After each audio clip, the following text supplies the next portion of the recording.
एक गांव में सोनम नाम की एक लड़की अस्पताल के बाहर छोले बेचा करती थी। गर्मा गर्म छोले ले लो, चना जोर गरम बाबू, मैं लाई मजेदार चना जोर गरम, इसमें डाला है बढ़िया मसाला, इसे खाएगा दिल वाला, ले लो चना जोर गरम। सोनम के छोले खूब बिका करते थे। अस्पताल के मरीज जब ठीक होकर बाहर आते तो वे एक बार सोनम के छोले जरूर खाते। अस्पताल के बाहर पिंकी नाम की एक पापड़ बेचने वाली भी आती थी। पिंकी के पापड़ कम बिका करते थे, इसलिए वह सोनम से बहुत चिढ़ती थी। गर्मा गर्म छोले, सड़े बुरे छोले, पता नहीं कितने दिन पुराने बासी छोले उठा लाती है ये सोनम सड़ेलिया। मेरे छोले तेरे गंदे सड़े पापड़ों से तो अच्छे ही हैं। सच बता, कितने दिनों से नहाई नहीं है? सोनम शाम को घर लौटकर अपनी बूढ़ी बीमार माँ की सेवा किया करती थी और उसे दिन भर की बातें भी सुनाती। अम्मा, आज एक अमीर ग्राहक ने मुझे 100 रुपए की टिप दी। ये क्या होता है? जब कोई खुश होकर कुछ एक्स्ट्रा पैसे देता है तो उसे ही टिप कहते हैं। बेटी, तू अपनी शादी के लिए कोई लड़का ढूंढ ले। मैं तो कहीं उठकर जा भी नहीं सकती। पहले तुम पूरी तरह स्वस्थ तो हो जाओ, तब मैं अपनी शादी कर लूंगी। सोनम की माँ का स्वास्थ्य दिन पर दिन बिगड़ता गया। एक दिन उसे अपनी माँ को लेकर अस्पताल जाना पड़ा। पिंकी यह देखकर बहुत खुश हुई। सोनम की अम्मा अस्पताल में है, वो अब छोले बेचने नहीं आ पाएगी। तब तक मैं छोले का धंधा जमा लेती हूँ, ऐसा बढ़िया मौका फिर नहीं मिलेगा। पिंकी ने पापड़ बेचना छोड़ दिया और छोले बेचने लगी। लेकिन पिंकी के छोले का स्वाद लोगों को पसंद नहीं आया और पापड़ की तरह उसके छोले भी बहुत कम बिके। उधर सोनम की माँ की तबीयत ठीक हो गई और वह दोबारा छोले बेचने आ गई। सोनम के वापस आते ही उसके पास ग्राहकों की भीड़ लग गई। मैंने छोले बेचे तो किसी को पसंद नहीं आए, और इस सड़ेलिया के छोले देखो, लोग कैसे लपालप खा रहे हैं। इसे और इसके ग्राहकों को मजा चखाना पड़ेगा। पिंकी चुपके चुपके सोनम पर नजर रखने लगी। एक दिन जब सोनम अपनी छोले की टोकरी बाहर रखकर टॉयलेट के लिए अंदर गई तो पिंकी ने उसके छोलों में खुजली की दवा मिला दी। उस शाम जिसने भी छोले खाए वह खुजली से परेशान हो गया। इस लड़की के छोले खाने से खुजली हो रही है, भगाओ इसे यहाँ से। लोग सोनम को अस्पताल के बाहर से भगा देते हैं। पिंकी यह सब देखकर बहुत खुश होती है। अब आया ना मजा। सोनम वीरपुर जाने वाली सड़क किनारे बैठकर रोने लगी। अब मैं अपनी माँ का इलाज कैसे कराऊंगी? सोनम के पास एक बुढ़िया खाना मांगने आई। बेटी, अपनी टोकरी से कुछ छोले मुझे दे दो, बहुत भूख लगी है। अम्मा, ये छोले मत खाओ, इनमें किसी ने कुछ मिला दिया है। मेरे पास 100 रुपए हैं, चाहो तो ये ले जाओ, कहीं से खाना खरीद कर खा लेना। सोनम ने बूढ़ी औरत को अपना 100 का नोट दे दिया। बूढ़ी औरत ने छोलों के ऊपर अपना हाथ किया, कुछ प्रकाश हुआ, फिर वह बूढ़ी औरत चली गई। सोनम खुजली वाले छोले लेकर घर पहुंची। उसने सारी बात अपनी माँ को बताई। ला, एक चम्मच छोले मैं खाकर देखती हूँ, पता लग जाएगा कि इससे खुजली हो रही है या नहीं।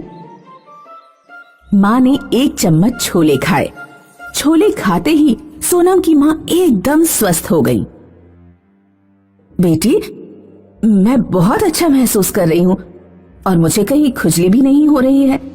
लगता है तुम्हें जरूर कोई गलतफहमी हो गई होगी। तुम इन्हीं छोलों को कल दोबारा बेचने जाना।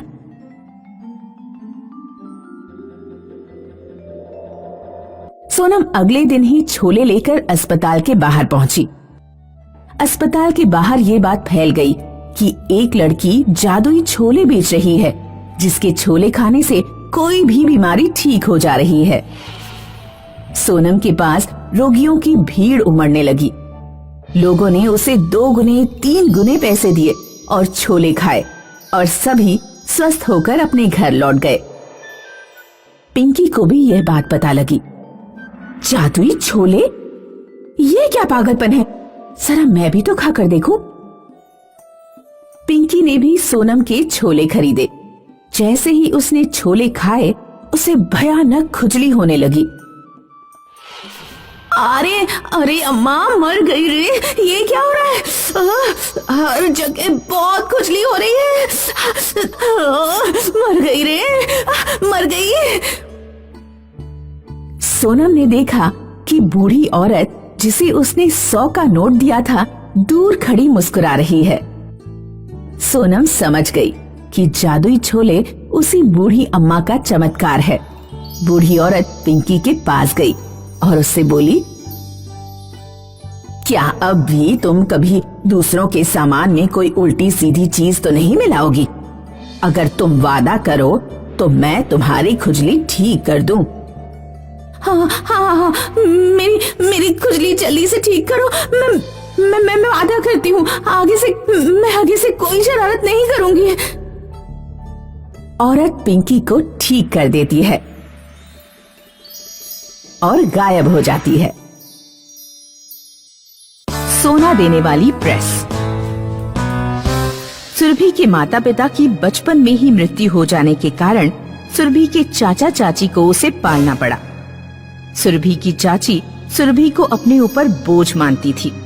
एक तो हमारे घर भी लड़की हुई, ऊपर से तुम्हारे भाई अपनी लड़की हमारे ऊपर छोड़कर चले गए।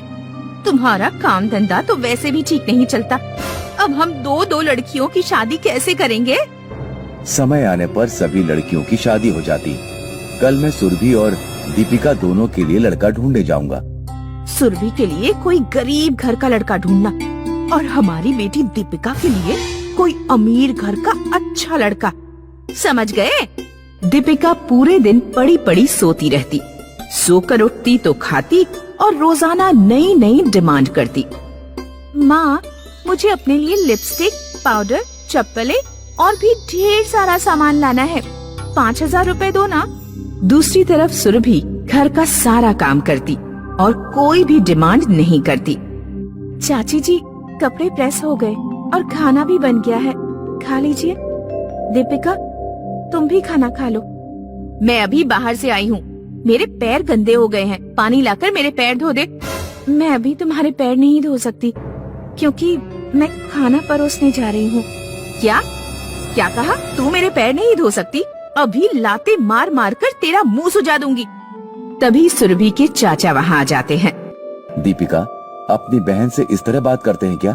तुमने यही तमीज सीखी है? आप क्यों उसे डांट रहे हैं? उसने क्या असलियत में लात मार दी? सुरभि, जा चाचा के लिए पानी लेकर आ और उसके बाद अलमारी में रखे पुराने कपड़े भी प्रेस कर देना। सुरभि चली जाती है तो चाची चाचा से कहती है, कोई लड़का मिला या नहीं?